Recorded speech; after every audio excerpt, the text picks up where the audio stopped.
अस्माकं तु विशिष्टाये तान्निबोध द्विजोत्तम नायका मम सैन्यस्य संज्ञार्थं तां ब्रवीमिते। হে দ্বিজোত্তম, আমাদের যেসব সেনানায়কেরা আছেন তাদেরকেও জেনে রাখুন। আমি তাদের প্রত্যেকের নাম বলে আপনাকে জানিয়ে দিচ্ছি। ভবান ভীষ্মশ্চ কর্ণশ্চ কৃপশ্চ সমিতিঞ্জয়ঃ অশ্বত্থামা বিকর্ণশ্চ সৌমদত্তিস্তথৈব চ।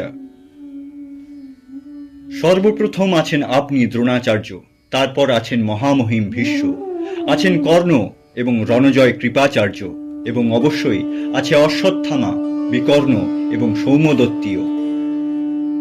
অন্যে চ বহবঃ শূরা মদর্থে ত্যক্ত জীবিতাঃ নানা শস্ত্র প্রহারণাঃ সর্বে যুদ্ধ বিশারদাঃ। এবং অন্য আরও শূরেরা আছেন যারা আমার জন্য এই যুদ্ধে নিজেদের প্রাণ পরিত্যাগ করতে প্রস্তুত। তারা নানা প্রকার শস্ত্র প্রহারে নিপুণ এবং সকলেই সামরিক বিজ্ঞানে বিশারদ। শ্লোক ১:৭ থেকে ১:৯-এ দুর্যোধন কৌরব সেনাপতি দ্রোণাচার্যকে তার সামরিক বাহিনীর মূল রত্নদের উপস্থিতি জানিয়ে দিচ্ছেন এবং সাথে সাথে তার সামনে নিজের ক্ষমতা প্রদর্শনও করছেন। দুর্যোধন মনে করতেন কৌরব পক্ষের প্রত্যেকেই তার জন্য যুদ্ধে প্রাণ দিতে প্রস্তুত ছিলেন, কিন্তু তার এই ধারণা আসলে ভুল ছিল। ভীষ্মের কৌরব পক্ষে যোগদান করার মূল কারণ তিনি প্রতিজ্ঞাবদ্ধ ছিলেন যে তিনি আমৃত্যু হস্তিনাপুরের সিংহাসনের রক্ষা করবেন। একইভাবে দ্রোণ এবং কৃপ ছিলেন কুরু বংশের প্রতি কর্তব্যবদ্ধ।